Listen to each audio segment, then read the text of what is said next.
How did you find all of this out? Like, where did you do all of the research for this stuff?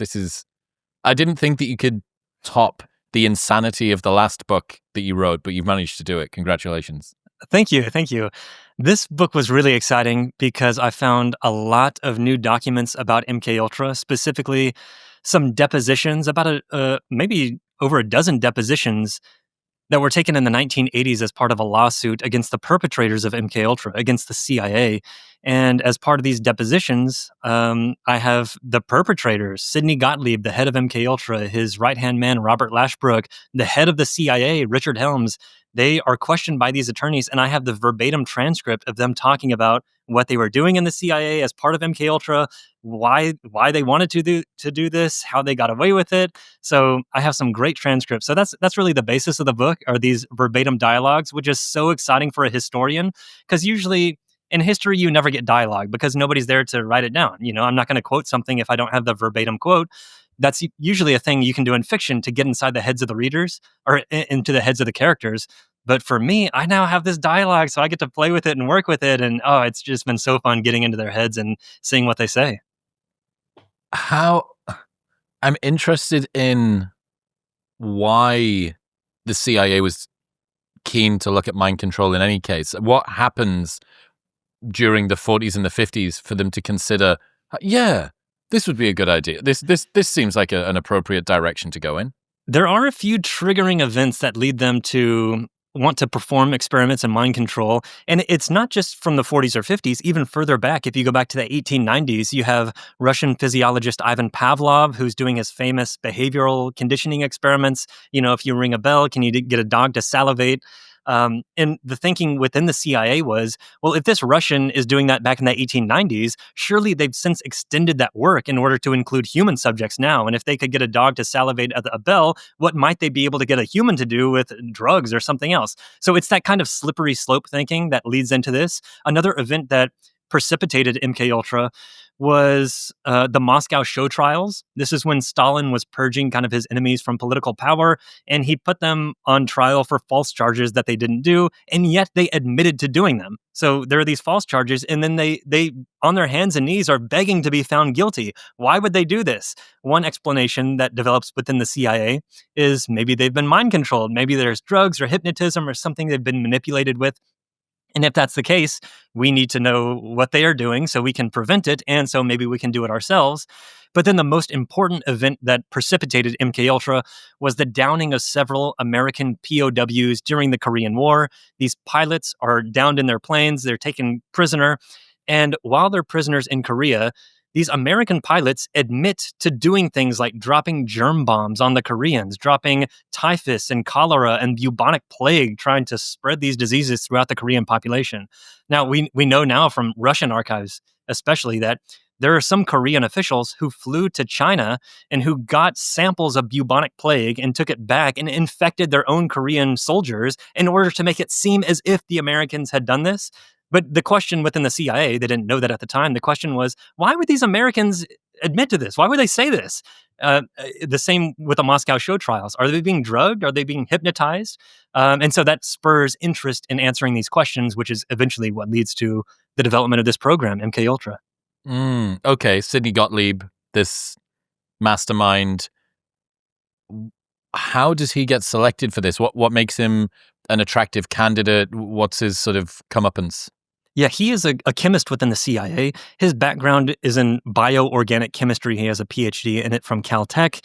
And during World War II, so a few years before this, in 1943, he gets his PhD, and he desperately wants to volunteer for the army. He wants to join the army because his parents were immigrants from Hungary, and he felt that he owed this country a debt for allowing his immigrant parents to come over and for allowing him to live a life here.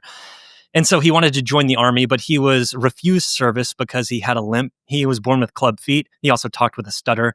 And that had a really psychological effect on him. The fact that he had always seen himself from a young age as an outsider. Kids would always make fun of him for his limp and stutter. And this seemed to reinforce that fact that he's an outsider. I was denied service in the army.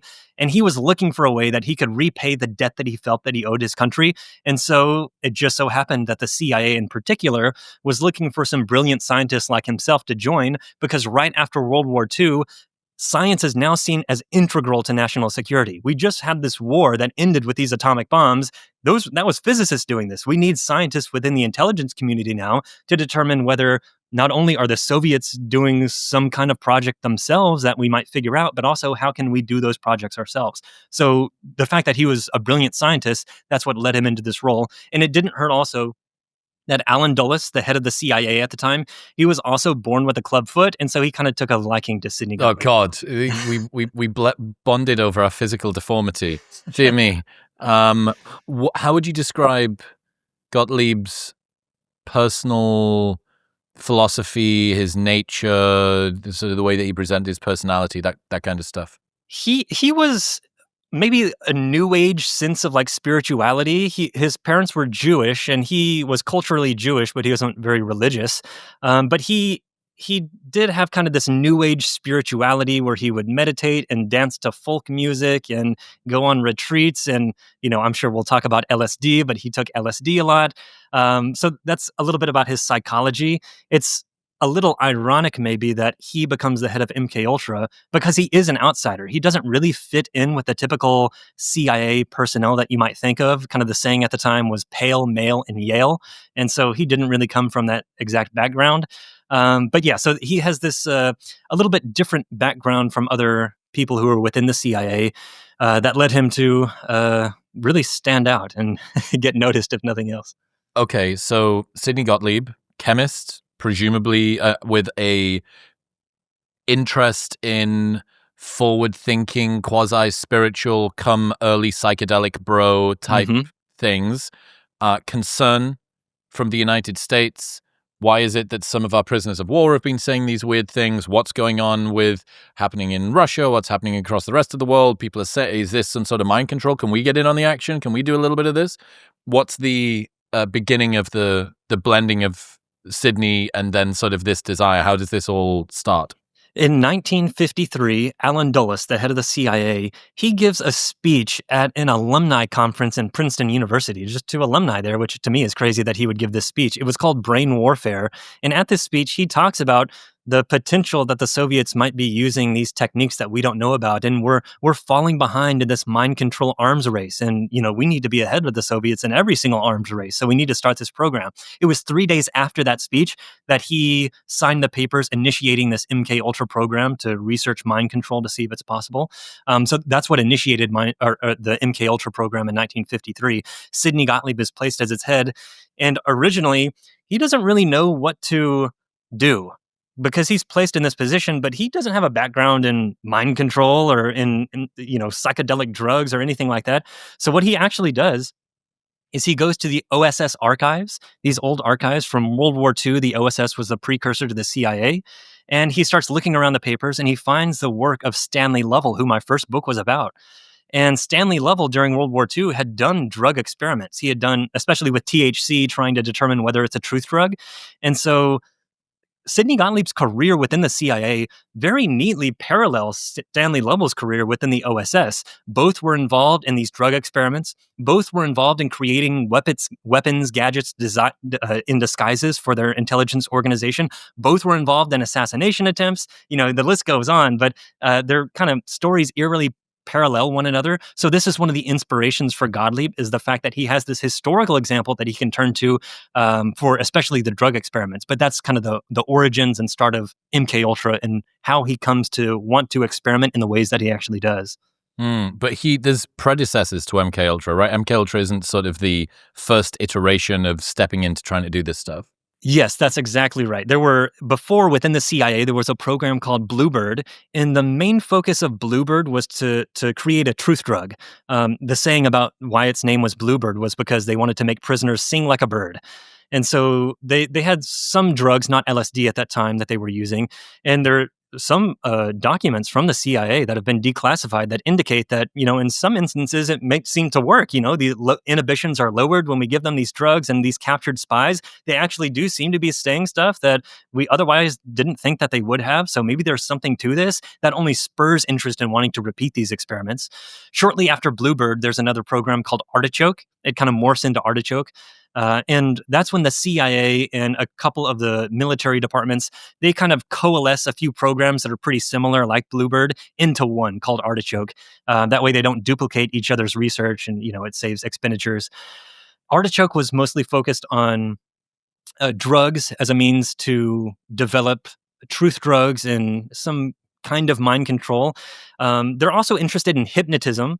One of the heads of Bluebird was a guy named Morse Allen, and he hired a stage magician to teach him how to manipulate people. So this magician teaches Morse Allen how to hypnotize people, and Morse Allen says that the magician would tell him stories of how the magician would, go around town and hypnotize women into having sex with him and doing all kinds of stuff.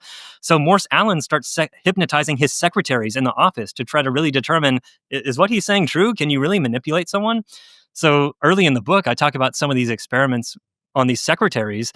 He claims to have convinced one of them that she had regressed several weeks and was on a surfboard in the Gulf of Mexico on a vacation that she had previously taken. And she's really sitting in a chair and she falls off her surfboard, which is her chair. And she, gulps down this imaginary seawater and she starts, coughing and everything. But Morse Allen had a real problem, and that was, could he really trust these secretaries to be legitimately exhibiting these kind of mind control patterns? Or is it the case that they're just humoring him? That's what he starts to realize after a while. He thinks that, well, they're just humoring me. They're just going along with it because I'm their boss and they don't want to make me upset.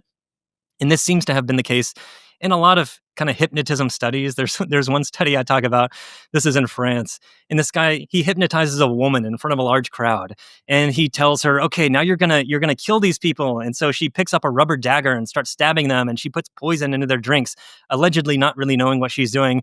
But as soon as one of his assistants kind of shout out, now take your clothes off, she snaps out of it, and all of a sudden she wakes back up and, oh, I'm not hypnotized anymore. So it's a matter of how much were they really going along with it as opposed to under the influence. Yeah. Okay. So how does that morph into MKUltra? What sort of triggers the launch of that? It's really those Korean War pilots who get down. So those are before 1953, and then during the Korean War, that those pilots get shot down, captured, and talk about how they were allegedly dosing Koreans with germs. And so that instigates, now we need a broader program. That's not just hypnotism. We need something that's a little more encompassing. And that's where MKUltra eventually becomes a thing. And so MKUltra largely is focused on drugs. If anyone listening to this knows about MKUltra, you're probably associating it with LSD, but that's not all MKUltra was. In fact, there was a lot of psychological experiments with it, such as electric shocks, sensory deprivation, what's called psychic driving, like repeating messages in someone's headphones for hours and hours, weeks and weeks on end. So we can talk about all that, but it's more than just drugs. Sometimes people get the impression that's it. It's a lot of other crazy stuff too. In fact, one of the sub projects, maybe one of the most crazy ones, is implanting electrodes into the brains of animals to try to get them to move in predetermined directions. So basically to steer them like a remote control. The crazy thing about this sub-project, MKUltra is composed of 149 sub-projects. This was one of them. Is it worked? This actually worked. In the late 1950s, they implanted electrodes into the brains of rats, cats, dogs, and especially with the dogs, you could actually get them to move on a predetermined path in a field. And the way that they did this is by stimulating pleasure centers of the brain through positive reinforcement. So if the dog moved in a correct direction, they would reinforce that stimulus. And so they would feel this pleasure and they would continue moving. If they moved in an undesired direction, then you would stop stimulated this part of the brain and they would look around and search for it and try to find it again. And through this, you could actually get them to move in pre-desired directions. You could steer them like a remote control. And there are a couple of quotes from some of the documents that I found about why are they doing this? Why do you want to be able to steer animals or potentially people? And within these documents, it says the CIA planned to attach payloads of interest to these guidance systems to use in direct executive action type operations. And the payloads of interest was biological and chemical weapons. The guidance system was the animals, and direct executive action is a euphemism for assassination. So we want to create these animal assassination drones that can be remotely controlled, carrying these biological materials.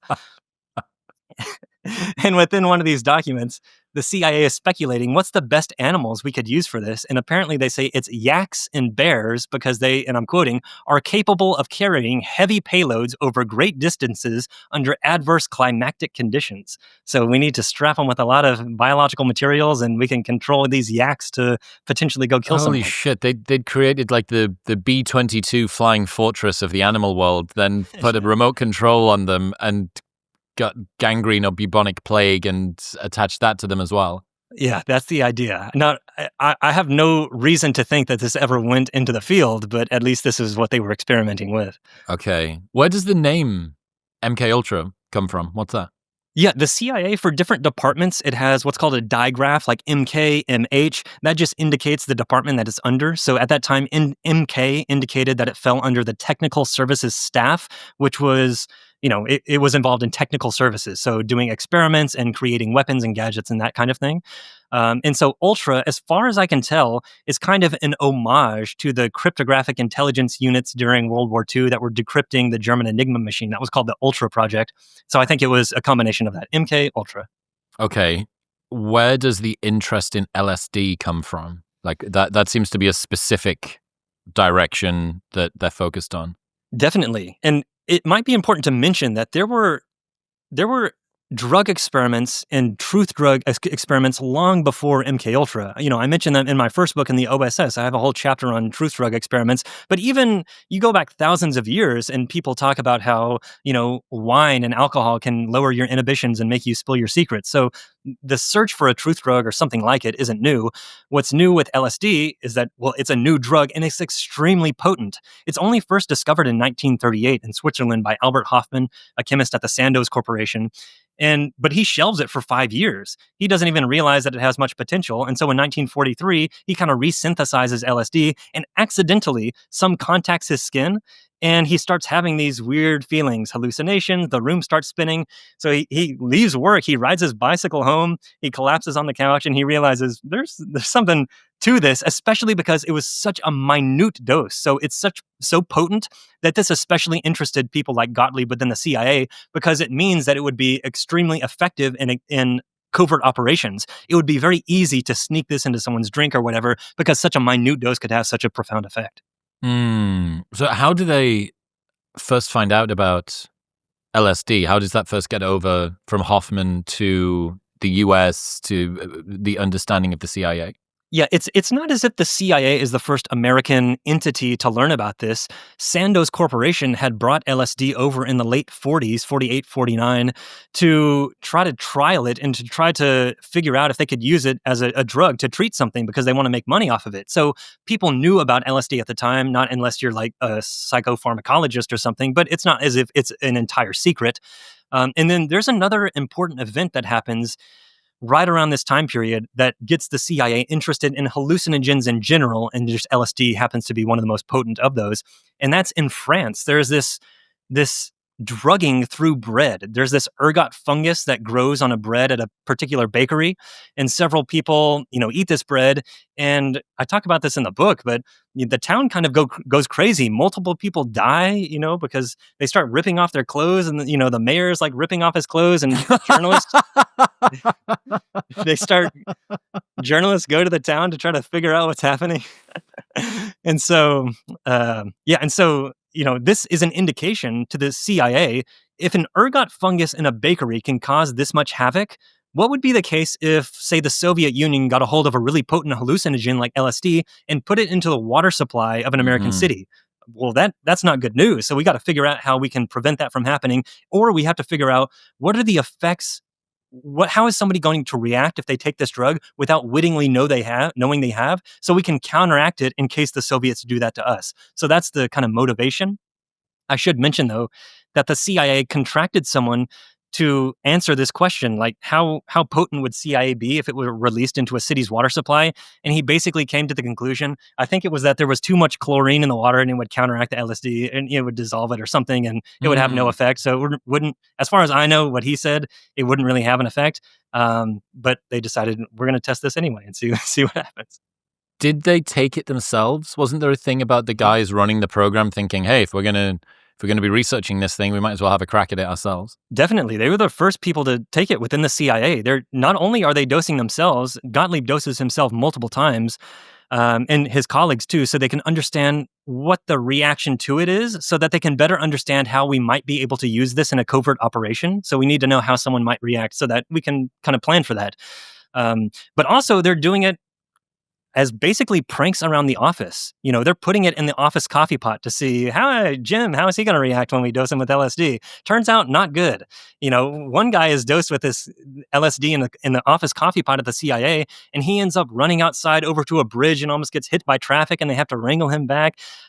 So that kind of thing is going on. In fact, the CIA Office of Security has to issue a warning, basically saying if anyone spikes the holiday punch bowl, there are going to be severe repercussions, because this was like such a more LSD in the coffee pot. Exactly. No more LSD. This is an internal memo going to all staff. Stop putting LSD in the coffee pot. Exactly. And then the most famous incident of this happening, where they're kind of dosing themselves, is at a retreat called Deep Creek, where several MKUltra scientists like Sidney Gottlieb, Robert Lashbrook, they meet with several scientists from Fort Detrick, which is the biological warfare installation for the U.S. in Maryland. These scientists would occasionally meet at this retreat in order to exchange their research results and talk about the experiments they're performing. And it was at one of these retreats that Gottlieb and Robert Lashbrook dosed the liquor with LSD, and they start passing out shots to everyone. And it turns out one of the people who was there is this guy named Frank Olson. He was within the Special Operations Division at Fort Detrick, and he really had kind of a psychotic break after this. And if anyone has heard really about the MKUltra program, you might have heard of Frank Olson. He jumps out the hotel window in New York after Gottlieb and Lashbrook take him there, and he dies on the 7th Avenue sidewalk. And so it had, lethal repercussions. Just what Gottlieb, I think, saw as kind of a prank really had this lethal repercussion. This isn't even part of an experiment for MKUltra. Not even, yeah. This is just a prank. Exactly. It's guys, in my sense, it's these guys trying to have some fun, trying to lighten up the mood. They're pulling these pranks. They've been dosing themselves and other people, and they don't really grasp how immoral and crazy this is until this Frank Olson incident. And it really makes them think, whoa, like, hang on, what just happened? What do we do? So there are some repercussions for that.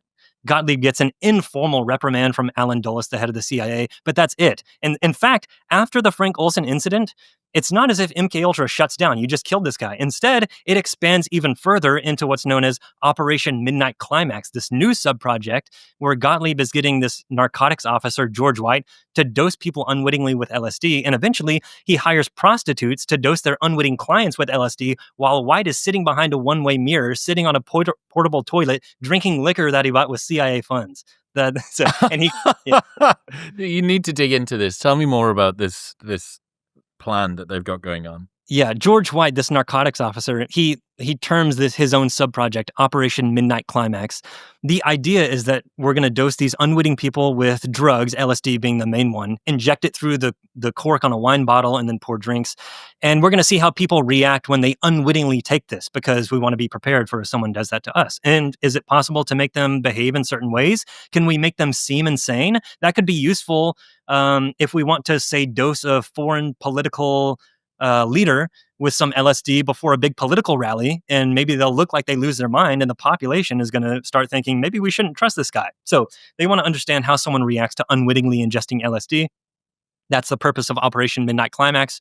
George White, like I mentioned, he's this narcotics officer. So by day, he's locking up junkies for illegal possession, and by night, he's doling out drugs to these people to see how they react to them. So it's a sad irony. He himself is a character, to say the least. He was an addict in basically every sense of the word. He's alcoholic. He takes every drug that Gottlieb gives to him before he gives to anyone else. He just takes for himself just to see what happens. But he's addicted to sex too. There are stories that I recount in the book about how he doses his own friends with LSD unwittingly to try to get them to engage in orgies with him. He does this to he does this to one woman. While she's there, she has her 1-year-old daughter with her. He doses her with LSD. Hell. Yeah, it's terrible. And she ends up having a kind of psychotic break, reactive psychosis, very similar to what seems to have happened to Frank Olson.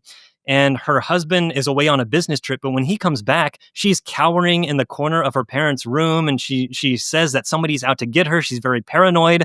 She doesn't want to take phone calls because she thinks the police are going to come to arrest her. She eventually is committed to like a mental asylum for years, for decades, and dies in this mental asylum. So some awful repercussions of Well, I feel Operation really Midnight callous Madness. about laughing at the fucking sex party. I didn't realize it went as deep as this. Yeah. Well, it's it's hard to know how to react to some of this stuff. I've experienced that too, where on the surface it is like it is humorous in a way because of how absurd it actually is. Like it's hard not to take it in a little bit of jest because it's hard to believe that someone would actually do this. But yeah, when you drill down into the details, it is absolutely tragic. That's why the subtitle of this book is The Tragedy of MK Ultra. Where is Gottlieb getting the LSD from? Are they synthesizing it in the CIA somewhere? No, the CIA has a deal with Sandoz to supply them with a certain amount of LSD. And in addition to that, they get the Eli Lilly Company, which is an American company, to also synthesize LSD to provide for them, just because it's an American company, so that if something happens to this foreign company, we'll have a domestic supplier. So they're getting it from companies who are independently synthesizing it for them. Well, wasn't the Nazi scientists, I know that they were brought over for other stuff, right? But were any of the Nazis involved in the MK Ultra mind control stuff? Not really. Some people like to make this connection because it seems like the sort of thing that should be connected. I mean, right? In the concentration camps in Nazi Germany, weren't they experimenting with drugs and trying to find out some similar stuff as MK Ultra? That is the case, but that it's kind of missing the fact that correlation isn't causation. You know, there were a lot of countries that were experimenting with truth drugs. The US was during World War II, independently of the Nazis. You know, in the OSS, they were doing truth drug experiments, and that's been going on for a long time, these kinds of experiments. So just because these two different entities were doing similar experiments, one didn't cause the other, as far as I can see. I've never seen a direct connection between the Operation Paperclip bringing these Nazi scientists over after World War II and MK Ultra. People make that connection, but I don't see a connection there. I think it's more of confusing correlation and causation. So George White, pretty intense guy, probably quite fun at the party, but very unscrupulous, and seems to be kind of living privately and publicly the same thing, apart from there's this veneer of being drug officer thing. But he has this sort of this paradox of professional life with personal and then second professional life kind of being the same sort of a thing. Mm-hmm. What about Sidney Gottlieb? Because it feels like he has a degree of double life going on as well. The way that he behaves personally, the way that he shows up in his personal life and his philosophies there, and then the things that he's doing by day. Yeah, it does. It is hard to reconcile in a way, especially with Gottlieb. Not so much George White, because I do feel like that was his true character. Like out of everyone in the book, I feel like he's the most unethical. It doesn't seem like he has any remorse. In later life, when Gottlieb is doing these depositions that I found, he seems very remorseful. Now, he might just be doing that, for the court or whatever. But I mean, there are people who were volunteering with him in later life, and they said that they always felt like he was trying to atone for some past sins. And after MK Ultra is over, during these depositions, he does say he regretted a lot of what he did, and he does seem to have some kind of remorse. It didn't really come to much MK Ultra. It's not like we found a drug or a psychiatric technique that allowed us to control a person like a marionette. But so I think Sidney Gottlieb was doing this because he actually believed in like the ends justify the means. Like this is for national security and we have to do this. I think George White was doing this because, he was having fun. In fact, there's one story in the book, speaking of George White and parties. Again, this is one of the more sad stories. There was a man named Wayne Ritchie, and he lived in San Francisco. He was a U.S. Marshal. He had worked as a guard at Alcatraz for a while. And one night, he goes to a Christmas party at a federal building, the post office, and he, takes some drinks there. He's hanging out with his colleagues, and all of a sudden, the walls start spinning. He starts kind of hallucinating, seeing colors. He doesn't know what's going on. He kind of has this break as well. He runs home, not knowing what to do. His girlfriend is there, and she's kind of upset because she wants to move to New York. So they kind of get into this spat. He eventually goes back to the post office building where his locker is.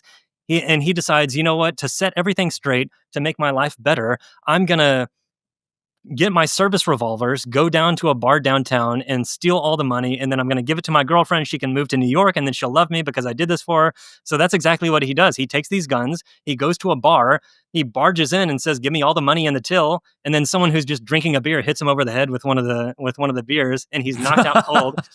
The police come, they arrest him, obviously. He goes to jail. And at night, he kind of sobers up from whatever the fog that he was undergoing, and he realizes that wasn't me. Like I felt so weird. What was going on? In fact, he asked the police officer, "Please give me a gun and one bullet so I can save the state some money." And he lived with this.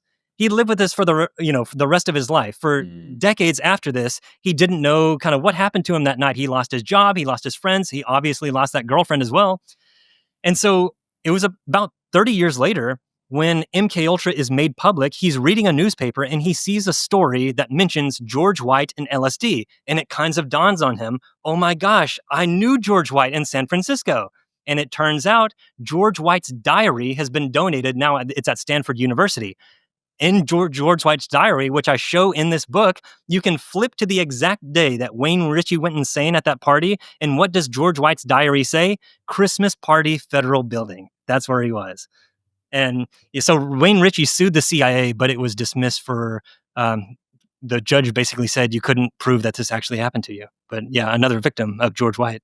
Dude. Okay, so getting into the meat and potatoes of the experiments, what does that look like? They've now got their chemist. They've been fucking about with it internally and partly externally. Mm-hmm. They're doing this thing in the brothels, but when I think about MKUltra, I think about the eyelid thing being kept open, looking like this, and the LSD and hypnosis and repeating stuff and watching the same TV thing over and over in a room and sleep deprivation.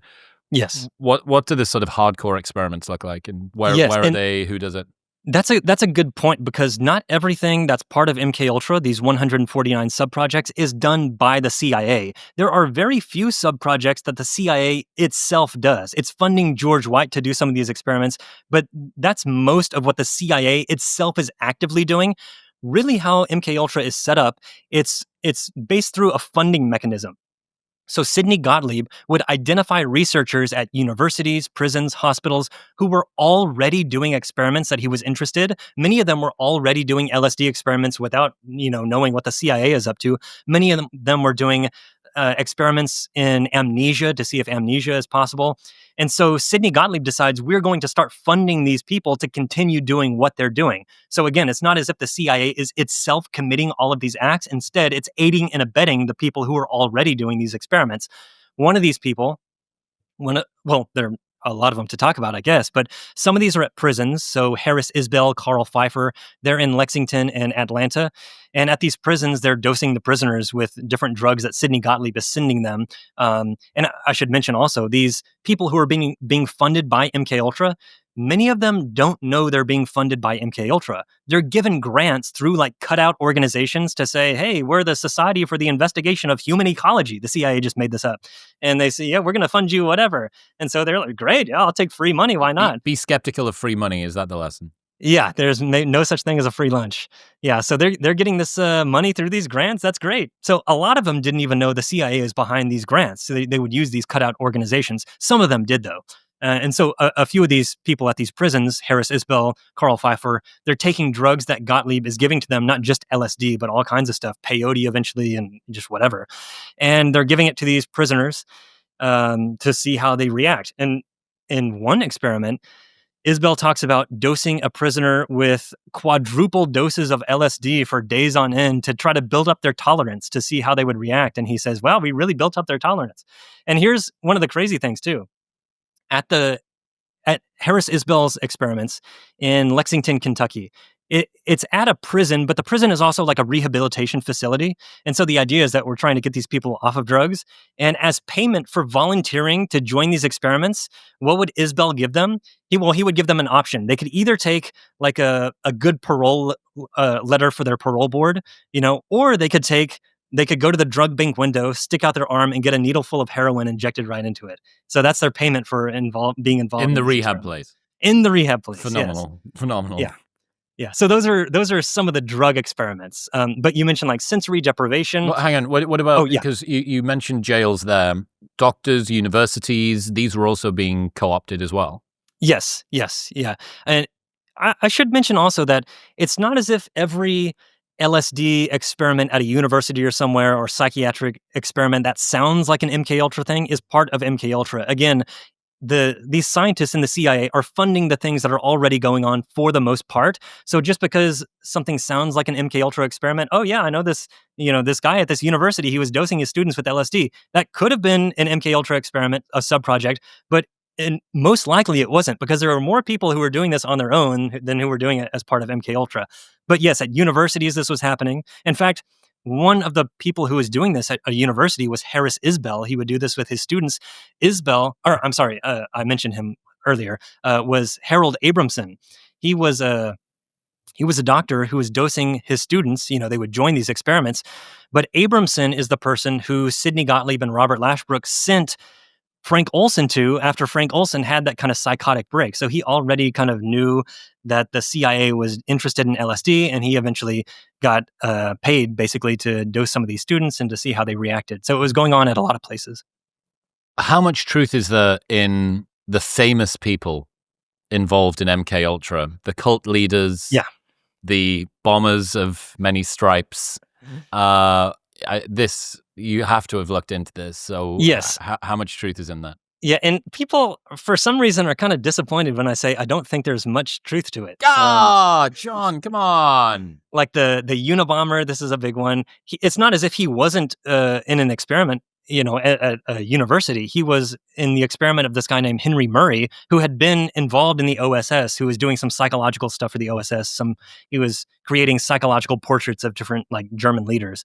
So Henry Murray did have ties to the intelligence community, but there's no reason to think that he was actually funded by the CIA through MK Ultra. At least I haven't found anything that indicates that. Again, that's not to say that Ted Kaczynski wasn't involved in these experiments and that didn't affect him in some way, but I just haven't seen any tie to MK Ultra. And and a point to make too is there are a lot of people who were involved in these experiments, and none of them became the Unabomber but him. And so I think there's probably a lot other stuff going on than the fact that he happened to be, one of the people who was involved in that experiment. But another popular one to link to MK Ultra, especially recently, is Charles Manson. If anyone's read Chaos by Tom O'Neill, it's a really good book. And he tries to make this link between Jolly West, who is another, researcher, a psychiatrist who is doing MK Ultra experiments on some people. And he was in LA at the time that Manson was there.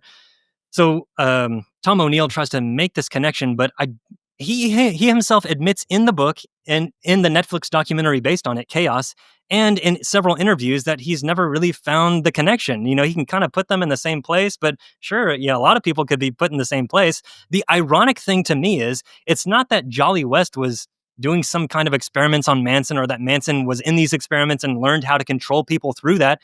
It's the opposite. It's that Jolly West could have learned a lot from Charles Manson, because Manson actually knew how to manipulate people. It's through the classic cult techniques. It's not through, some esoteric hypnosis that the CIA is interested in. There are cult techniques that have been used for hundreds of years before MK Ultra that have been successfully manipulated people. MK Ultra could have learned from him. I was going to say they should have done it. They should have got Mark Manson. They should have got Charles Manson in to have. Mark Manson would have just taught them how to not give a fuck. Do you know Danny Trejo? Do you know him? The actor? Is he the actor? Yeah. Yes. Yeah. He was on the show a couple of years ago. He was in jail with Charles Manson. Really? Wow. Little Charlie, they called him, and he had a rope for a belt. He was a small guy, and he was getting bullied apparently around the prison yard.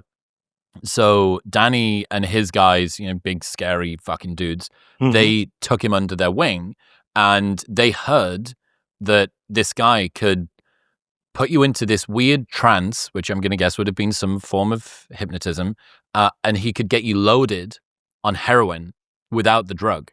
That he was able to induce heroin without the drug. And Danny, not a scientist, shock horror, Danny Trejo's not a scientist, but he did this wonderful control within an experiment. The three guys that were in Danny's cell, Mark Manson, Charles Manson, Jesus Christ, Charles Manson,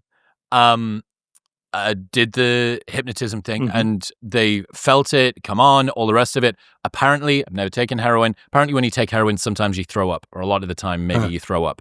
And Danny and his cellmate both threw up, but the third guy didn't.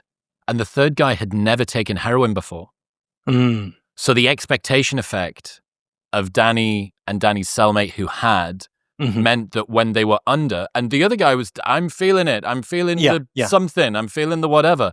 But there's this question here, which is you didn't know what to expect. Mhm. So you Yeah. didn't behave in the manner that you expected to. I just Yeah. thought that was such a cool little vignette That is, about, and that actually ties in with an MKUltra subproject because actually one of the more successful ones, it wasn't giving people drugs and using hypnotism, it was making them think that they had done that. And so this was done by a psychologist, Martin Orrin, and he said if you really want to interrogate someone and you want them to tell the truth, you can, instead of giving them a truth drug, which doesn't actually work, maybe it'll lower their inhibitions, but you can't guarantee what they say will be the truth. What you should do is make them think that they've taken a truth drug, especially if they don't know if truth drugs are real or not. Make them think they've taken it. And once they think they've taken it and that it's effective, you just give them a placebo, like a sugar pill, and say, oh, this is going to make you talk now. And if they actually think that truth drugs could be possible, then internally, they're going to kind of think to themselves, well, I've taken this truth drug, then I'm kind of a helpless victim here. I don't have any choice but to talk because it's going to make me anyway. I guess I should. It's the same thing with hypnotism. He said, you can try to hypnotize someone and maybe it's not going to work on them, but you can still make them think that they've been hypnotized even if they aren't feeling it. So, for example, you pretend to hypnotize them, and even if they don't go under, you can start suggesting things to them like, your hands are going to be getting really warm or something. And it turns out under the desk, you secretly put a heater down there and you've turned the heater on, and their hands actually are getting warmer. And so they think, well, I didn't think I was hypnotized, but now maybe there's something to this. And so if they think they've been hypnotized, they might be more likely to talk because who could control it? I mean, it's not my fault. He hypnotized me. So I guess I better say whatever I'm going to say. So it's a psychological technique inducing the hypnotic situation instead of hypnosis itself. wow, the hypnosis placebo effect. Okay, we mentioned about the psychic driving thing. There's the repetition over and over. What was that? Yes, psychic driving. This was by a psychiatrist named Ewan Cameron in Montreal. He was working at the Allen Memorial Institute. He had dreams of becoming the next Sigmund Freud. He was going to win a Nobel Prize in medicine.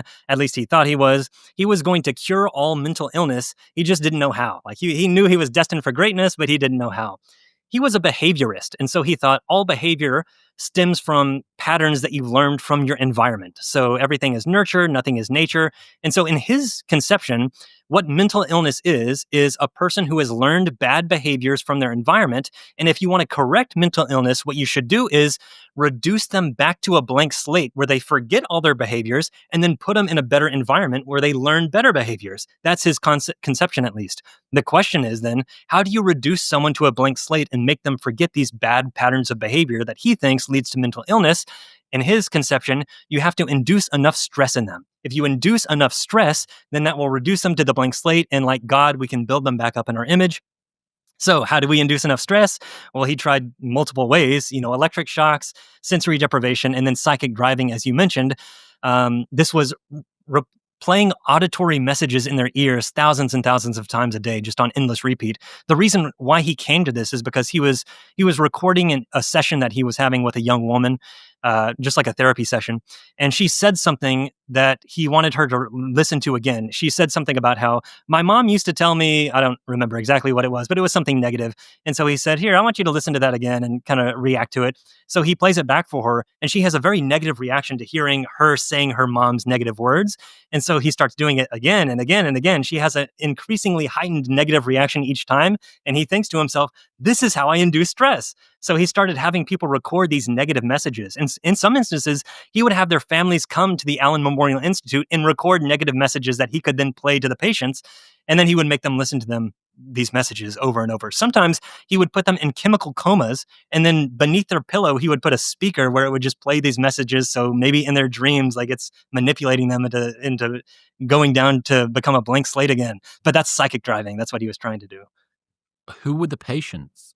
These were patients who were legitimate psychiatric patients. Many of them had schizophrenia or depression who had committed themselves under his care because he was one of the most renowned psychiatrists in the world, really. At one point, he was the head of the American Psychiatric Association, the Canadian Psychiatric Association, and the World Psychiatric Association. So if you're going to commit yourself to anyone, well, this guy certainly shouldn't he know, what to do? So they thought they were getting tried and true treatments that would help them. Instead, he was using them as guinea pigs in his experiments that eventually would be funded by MKUltra. And it's especially ironic because Ewan Cameron was one of the psychiatrists who evaluated the Nazi German prisoners at the end of World War II to determine whether they're fit to stand trial.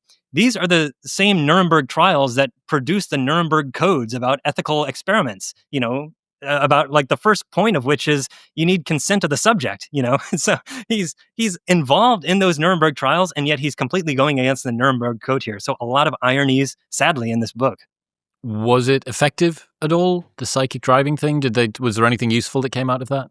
It was effective at breaking people down. I don't know about building them back up. In fact, in his notes, he has several notes of, for instance, there's one nursing student. He says, this 18-year-old nursing student was reduced to basically a vegetable who would pee her own bed and couldn't go to the bathroom on her own. It's like, he really could break these people down. There was one woman, she was an identical twin. So this is kind of a good case study. The identical twin was committed to the Allen Memorial. The other wasn't. She has this psychic driving done to her, electroshock treatment as well. And afterwards, she can't go to the bathroom on her own. She can't dress herself, put on her makeup, do anything. She moves in with her identical twin, but she's so psychologically damaged from this that it causes her severe depression because she looks at her twin in what could have been, and she's not that. So she ends up scavenging food out of like dumpsters and living on her own for a while. It's a really sad story, but yeah. So you definitely could affect the psychology of someone. You really could kind of break them down and even induce amnesia if you can give them enough electric voltage during these therapies. But it's not like you could build them back up on your image and make them all of a sudden cure of mental illness like he was hoping for. Did they try and do any twin stuff? Remote messaging between twins, any of that? Not as part of MKUltra. There was some like remote viewing stuff that the CIA was interested in, but that wasn't part of MKUltra. Annie Jacobson has a book on this called Phenomena that's good. But as far as I can tell, there wasn't any MKUltra things involved with that. And I don't remember any specific twin studies that MKUltra was involved in either.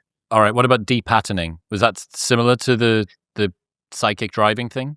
Kind of depatterning was the electric shocks. So you would get stimulated with these electric shocks multiple times.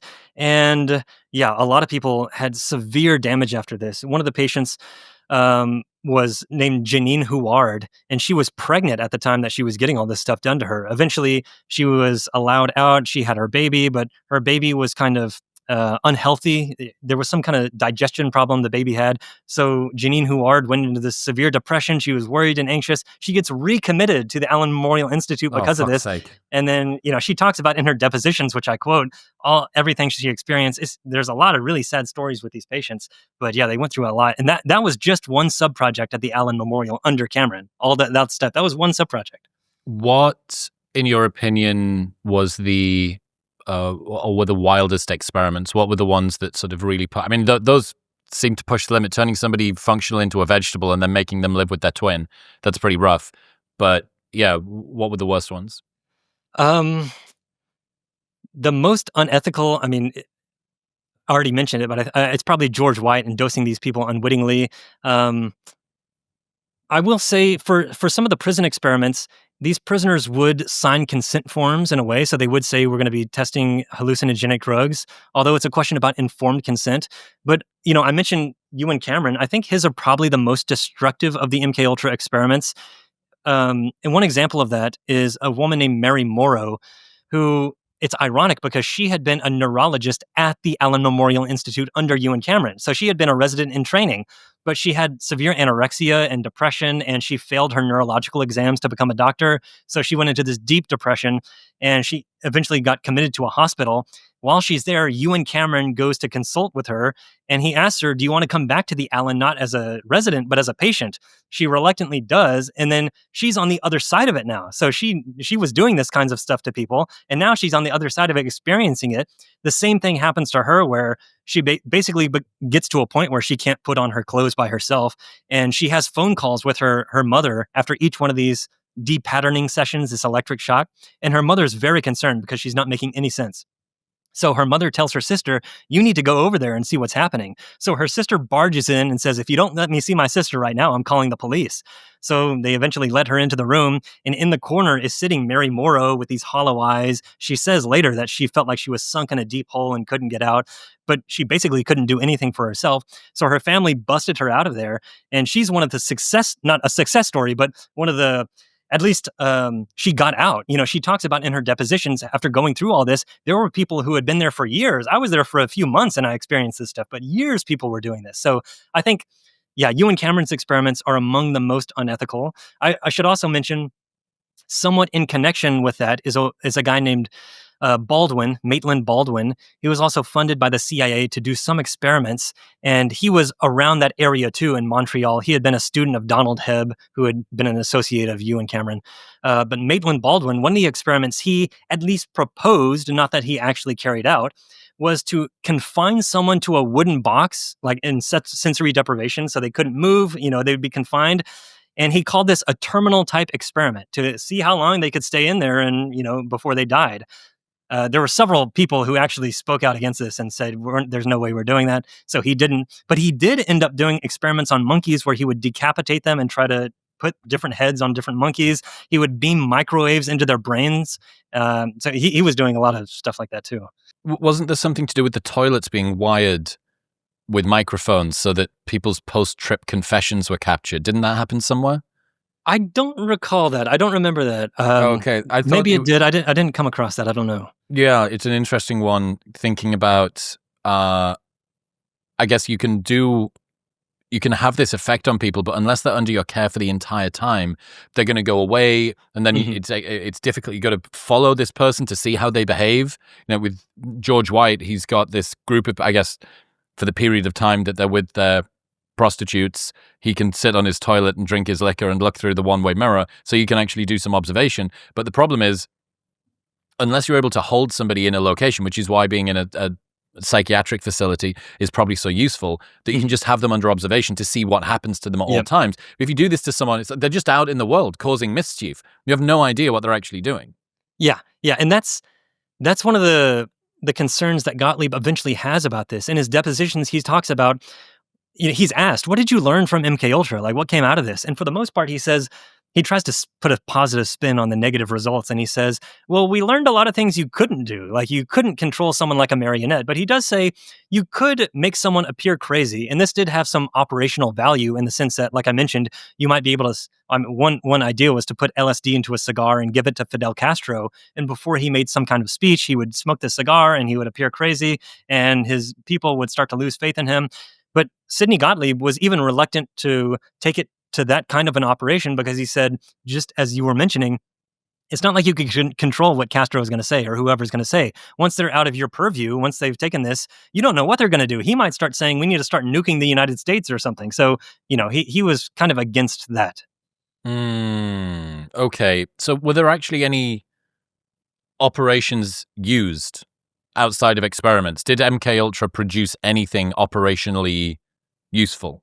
Yeah, it did in a couple instances. There were interrogations done with some of these methods. And in some instances, it seems like the interrogations were successful, and some maybe not. But there are reports, that I talk about in the book about some of these interrogations and what was done. But also the one operation that really comes out of this is, ironically, exactly what I was just talking about that actually went forward, except it wasn't Fidel Castro. It was the president of the Philippines. He was running for re-election. He seemed to be maybe sympathetic to the communists. So how can we get him to lose his election? It turns out that the CIA sent some LSD to Manila.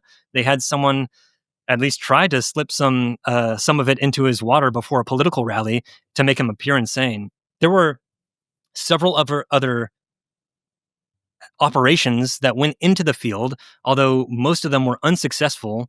Sidney Gottlieb was involved in multiple assassination attempts.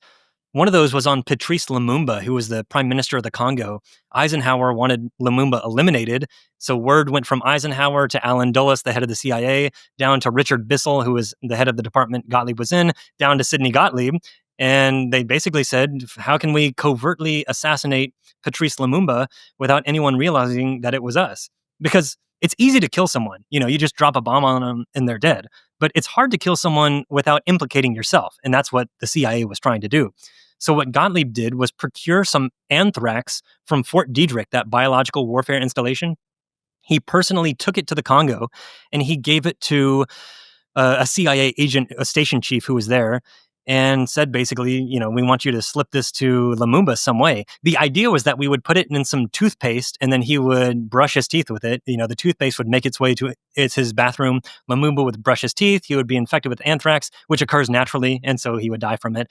That ended up not happening, not least because Lumumba's own friend said that he often didn't brush his teeth because he feared no breath than he did bad breath. So.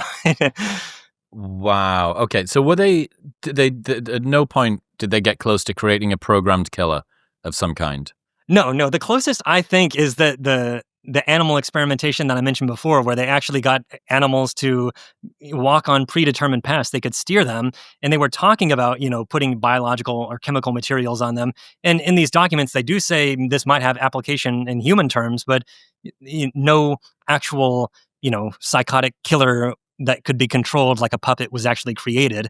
In fact, the irony I mentioned earlier about how Charles Manson could have taught the CIA something instead of the opposite is that you actually, in a way, mind control is possible, not through the MKUltra methods of drugs and, esoteric hypnotism or whatever they're doing, but really through the classic methods of cult manipulation. And one model that I think is useful for thinking about this is called the BITE model by Stephen Hassan. BITE, it stands for behavior, information, thought, and emotion. So these are 4 kind of methods of manipulation that typical cult leaders use in order to get their followers to do and believe certain things. So behavior control, the B in BITE, would be something like controlling what clothes someone wears, where they can go, who they can talk to, what they can eat, when they can sleep.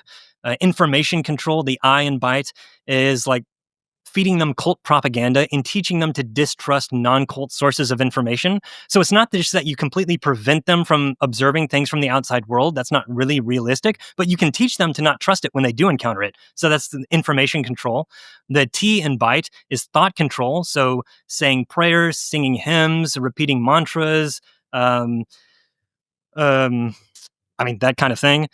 And then the E in BITE is emotion control. So making them feel certain emotions, like making them beholden to the cult through guilt, shame, anger, fear, that kind of thing. Those are methods of coercion that have been way around more forever, effective than... But way more effective. Now, it is the case that it might not necessarily work on any individual person. So the goal of a Manchurian candidate is we can, hypnotize or drug this person, anyone, and make them do anything we want. That's not necessarily possible with a BITE model, but with a large enough kind of cohort, there are people within that who might be very susceptible and suggestible, and then it might work on them in particular, even though it might not work on everyone. Did any of the research that they went through influence torture techniques or enhanced interrogation-y stuff for the future? This is another kind of ironic thing, because people have known for a long time that torture doesn't really work to get the truth. It'll make someone talk, if a quote that I use in the book is, if you have a blowtorch up someone's butt, this is from an intelligence officer, they're going to talk. You can guarantee they'll say something. You just can't guarantee it's the truth. Yeah, I talk about the European witch craze in the 17th century briefly, talking about how, you could put these witches on the rack and they would talk. They would say that anyone's a witch. There were these 2 Jesuit scholars who said that, torture is really effective. And so someone took them down to see these witches on the rack. And he said, another turn of the rack, do you think these are warlocks? And she said, yes, I've seen them birth devil babies and all kinds of stuff.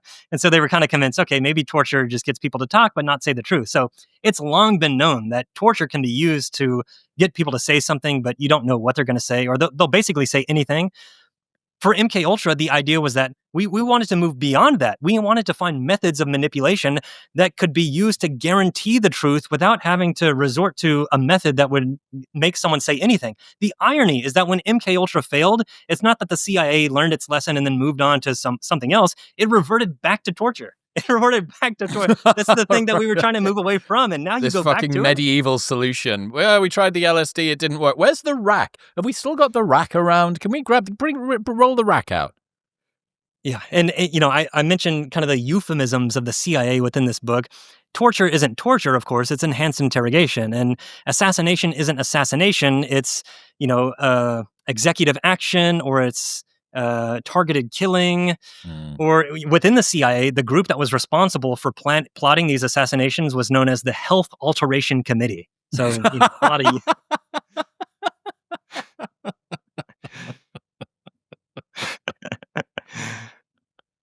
a lot of these euphemisms throughout. In fact, I end Holy the book by saying the irony. I mean, the last chapter of this book is History Loves Irony. Listeners may be noting that I'm using the word irony a lot because this book is so full of it, and history really does love irony. But one of the great ironies of MKUltra is that it was basically unsuccessful at developing methods of mind control, and yet within conspiracy circles, it has become the very definition of mind control. Anytime someone talks about brainwashing or whatever, it's always this must be an MKUltra plant, or Britney Spears is being controlled by the CIA through MKUltra methods. It's like you haven't read much about MKUltra if you think it was that successful. It really wasn't. Right. Well, or maybe that's a double fake. It could for be, you, yeah, of course. Well, John. see, So this is in the last chapter of the book. I talk about conspiracy theories that come off of MKUltra, and one of the techniques these conspiracy theorists use. There are two things that lead MKUltra to become a very popular conspiracy theory. One is that in the 1970s, when Sidney Gottlieb was retiring from the CIA, and also Richard Helms, the head of the CIA, they retired at the same time. They destroyed many of the MKUltra files. They incinerated them because they didn't want anyone to know what they had been up to. Because they did this, it's not as if we don't have files on it. We still have a lot. But because they did this, it opens the door for anyone to paint MKUltra as anything they want to. Well, we don't know what was in those files. Therefore, MKUltra, I mean, these are actually conspiracies. MKUltra hosted human hunting expeditions for government officials where they would hunt people, or, pop stars are MKUltra mind controlled, and there's child sex slaves and all kinds of stuff. But because the files, many of them were destroyed, who knows? Maybe that's in there. So this is the technique of the conspiracy theorists. Can they prove any of that? No, they don't offer any documentary evidence, nothing, so they can't prove it. But also they say, well, you can't disprove me because show me that I'm wrong. Like, it's not proven, but it can't be disproven. It's non-falsifiable. It's kind of like, what's the point? Yeah. Okay. So when do things start falling apart internally? Yeah, so MKUltra ends in 1963 and several of the sub-projects continue into the late 60s through a program called MK Search, which was kind of like a continuation of MKUltra into the late 60s. But by that point, Sidney Gottlieb had moved on. He had become the head of the Technical Services Division, kind of the what came after the TSS, the TSD.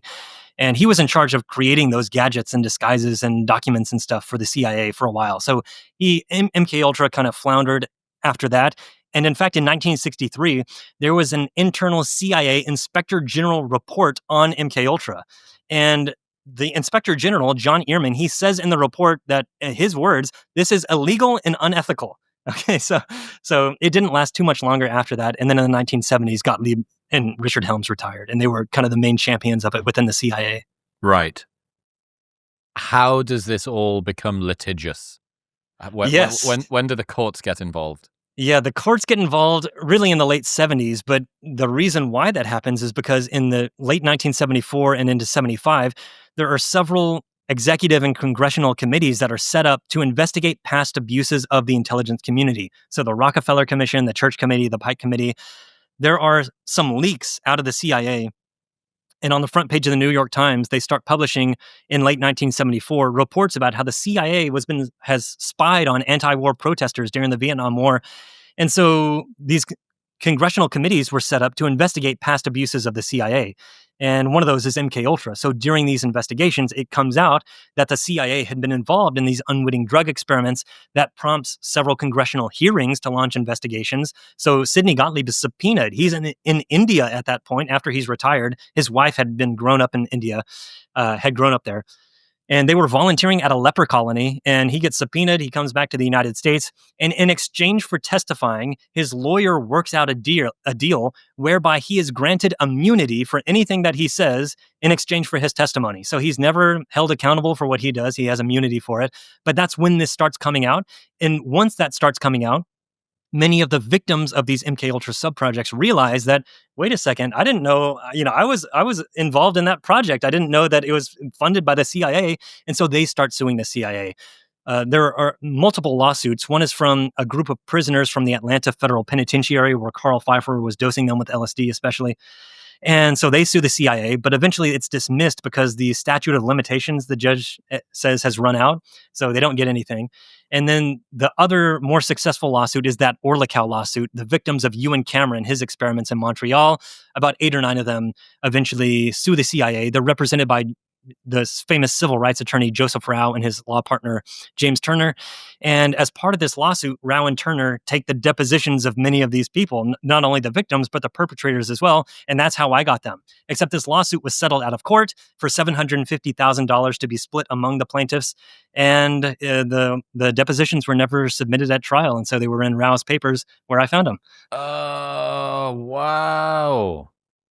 So is $750,000? Is that the largest payout that comes off the back of all of this? Is that the lion's share of the? It's tied for it because Frank Olson's family. Remember, he was dosed with LSD at that Deep Creek retreat, and he died. His family, in the 1970s, they realized during these congressional investigations that, wait a second, they're talking about an Army employee who jumped out of this window and he died. That sounds a lot like our husband or our father. And so they eventually threaten a lawsuit against the government. But in order to prevent that from happening, the Gerald Ford administration invites them to the White House. Gerald Ford, the president, personally meets with them and basically apologizes on behalf of the government. And they work out a deal whereby the family got $750,000 in exchange for an agreement not to sue the government. So they got $750,000 as well. Yeah. Wow. What made the secrecy of all this so self-sustaining when it came to the way that this was all operated? Yeah, there are several factors within the CIA that allowed this to continue. I think there was very little internal oversight. So one of those is that the CIA was very highly compartmentalized. So very few people actually knew what was going on with MKUltra. We think of the CIA as this entity and there's all these people and surely they're working behind the scenes. And that is the case for the most part, but it's not as if they all know what each other is doing. So for MKUltra, there might have been a dozen people who even knew about this project within the CIA. So when you have that much compartmentalization, it means that there's less accountability because there's less people to put you in check. So that's one problem that allowed this to happen, is just the highly compartmentalized nature, which in a sense is a necessary kind of evil to a degree, because the CIA does have to keep secrets. I mean, it has to have some secrets. It's just the amount of how much should be kept secret and how many people should know about any particular thing. Of course, that's on a spectrum, but it's got to keep some. But that secrecy allows it to avoid accountability in many instances. So that's one factor. Another factor would be the lack of a record, the lack of a paper trail, mostly because Gottlieb and Helms destroyed many of these files, even though a lot still exist. And they were never punished for it. So there was no accountability for that. So Gottlieb got immunity, but what about the other guy? Richard Helms, nothing happened to him because of this. He eventually got in trouble for perjury in front of Congress for something unrelated. He said that we weren't. For fuck's sake. Yeah. He said that we weren't doing something, meddling in this foreign country. I forget exactly what it was, but it turns out he just lied to Congress and he got convicted of perjury for that. But yeah. So those are a few factors within the CIA that enabled this to continue going without anyone putting a stop to it. And the reason why I think it continued for so long, especially, and there wasn't much accountability, is what I call kind of the vicious cycle of secrecy. There was very little congressional oversight of the CIA during the Cold War. In fact, many Congress people specifically said they didn't want to know what was going on in the CIA. I think this was a holdover from a World War II mentality where Congress didn't really know much about the Manhattan Project. They kind of just approved the funds for the Army to do kind of whatever. And so after the war, it seemed like that was a good idea. It was good that we didn't know this was going on. We just finished the war with it.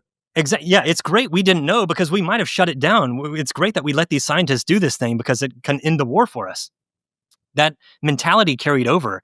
And the idea was that, well, within the CIA or the Army, maybe it's in our best interest not really to peek into those nooks and crannies, into the dark corners and see what they're doing, because maybe they're working on something that we don't know whether we should put a stop to something or not. We're just going to let them do what they do. And so there was very little congressional oversight during the Cold War.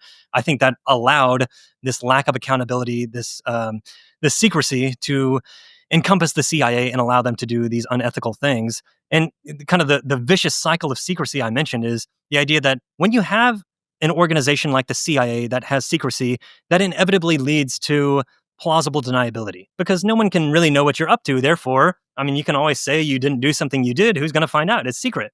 Plausible deniability, in turn, it leads to reckless behavior. Again, because you're not going to be held accountable for what you do. Reckless behavior, in many instances, like with MKUltra, it leads to embarrassment, because eventually something leaks out, someone finds out, they put it in the New York Times, and we're embarrassed for what happened because they found out we were actually doing these unethical things. Then embarrassment leads to secrecy, because we got to make sure no one does this again. We can't have this leak out. We need more secrecy. So that's kind of the vicious cycle that plays out, I think. What does this sort of grow into? Are you aware of any more similar programs that occur after MK? Obviously, MKUltra sort of tries to limp forward in a variety of other forms. After that, is it all just secrecy and nothing's got out? I don't think anything like MKUltra itself was happening really after the late 1960s. The conspiracy theorists listening to this will say, no, it's still going on, MKUltra. One conspiracy theory is called Project Monarch. They say this is a kind of a sub-project of MKUltra, that, you know, it's still going on, and they're recruiting these children from certain families to have, they call them multi-generational incest-abused children. They want to give them multiple personalities to make them disassociate from what's happening to them, so they're easier victims of these sex pedophiles or whatever it is. Okay. But the first mention that I can find of this Project Monarch, which didn't exist, is in a journal called Phoenix. It's this conspiracy journal, and the journal itself claims to have been written by a 9-foot-tall alien from the Pleiades star system. So I don't really put much stock in that, but that it seems to be kind of where this idea originated. One of the most prominent MKUltra conspiracy theorists who champions this kind of Project Monarch thing, she, right after that came out, a couple months later, she published an article in that journal saying, oh, I've been one of the victims of Project Monarch, but I don't think that's true at all. Now, I think, ironically, I think she is a victim, though. I don't think she's a victim of MKUltra. She wrote a book about her supposed experience, and in that book, it's co-authored by her husband. And her husband was a member of what's called the International Society for the Study of Dissociation. It was like this pseudoscientific conspiracy theory society that was championing satanic panic theories during the 1980s. And during that satanic panic, there were this kind of false memory syndrome that was going around, the idea that if we hypnotize someone, it might induce they might recall these repressed memories. In fact, it was like inducing false memories in people. And he says in this book that he did this hypnotism on her and he was able to recover these memories. But I don't think he recovered the memories. I think those memories were basically implanted by her trying to think of something that happened to her that didn't actually happen. Well, the crazy thing is, if you want to give someone multiple personality disorder, you don't need to deliver them drugs or a CIA program. You just need to let them download TikTok. Just give them TikTok and watch a ton of influencers, whatever it's called, the others or the multiples or whatever. Well, you know, I don't know. There's been a ton of TikTok-induced tics. Tics, okay. And one of the just a berserk fucking psychological malady that appears to have been hallucinated. Although, I mean, if you feel like you've got it, is it hallucination? It's it's there for you, right? Even if it's not in the classical sense. But yeah, multiple personality disorder, the newest trend, the newest psychological malady trend that appears to be swimming around on TikTok. And you raise an interesting point, because I don't think I think she's sincere in the sense that I think this thing actually happened to her. So I don't think she's insincere, like she's trying to dupe people. I think she falsely thinks this thing actually happened to her. And she will say something like, well, I know these memories must be true because they're so vivid to me. Like, I can recall them so vividly. They're so traumatic. How could you forget something as traumatic as what I went through with these, MKUltra experiments done on me, and I was prostituted to all these presidents and government officials and first ladies and whoever. I mean, there was an experiment even before this that showed that even vivid and traumatic memories are just as likely to be false as any other memories are likely to be false. This was when the Challenger space shuttle exploded. I don't know if, that was a while ago. But when that exploded at Emory University, there were a couple of psychologists who decided the day after that happened, they had their students write down everything they remembered about how they heard about the explosion. So where they were, who they were with, etc. And then a couple years later, they got 40-something of these students to take this same exact questionnaire. When the Challenger exploded, where were you? Were you with? Etc. A majority of the students got a majority of the significant details completely wrong. And when they were confronted with their original responses, many of them said, you know what? I think my present memory is actually the correct one. Wow. Well, that's a kind of like a version of the Mandela effect, right? Yeah. Is that? Can you remind me what is that exactly? It's a series of memories that people seem to have that, upon closer inspection, aren't true. If you do the investigation, like the Bernstein Bears and the Berenstain Bears, that kind of thing. The Fruit of the Loom logo. Yes, the cornucopia. It has the basket or not. Yeah. Okay, if you want to fuck yourself up, search Mandela effect examples. Just do it with a couple of people, and it will incite a Thanksgiving-sized argument. It will incite a Elon versus Trump-sized argument. Around the dinner table. Dr. John Lisle, ladies and gentlemen. John, you're so fucking good, man. This is awesome. Original research, deep in the archives, dusty old shit to come and mansplain like this interesting stuff to me. Thanks, man. It's so cool. Where should people go? They're going to want to read the book, get all of your stuff. Yeah, the book is Project Mind Control. If you want to keep up with me, I do have an X or Twitter. It's just my name, John Lisle, JohnLisle. I don't post often, but if I have an update about an upcoming project or something, that's where it would be. So that's the place. What are you working on next? I asked you this last time. I got excited for this book. What do we know? I think the next one is going to be fairly different. I'm a historian of science at heart. This involves science and scientists, but, I think I'm done with the intelligence community, maybe for now. I'm ready to move on to something closer to my original, what I'm trained in, the history of science, more so. And so I'm really interested in a few expeditions. I like adventure stories. I've been reading like Hampton Sides, Into the Kingdom of Ice is such a good book about this polar expedition. So I thought I want to do the equivalent, but for like a scientific expedition that is involved dangers and shootouts with bandits and snake attacks and man-eating dog attacks and falling over a cliff. So I think I found the story that has all that kind of stuff, but allows me to tie in some history of science, the history of evolution, in an interesting expedition. So all that stuff, I think, will be packaged in a fun way. So I think that's the next project. Hurry up and write it so I can talk to you about it again. Dude, I appreciate you, man. Until next time. You too. Okay. Congratulations, you made it to the end of the episode. And if you want more, well, why don't you press right here? Come on.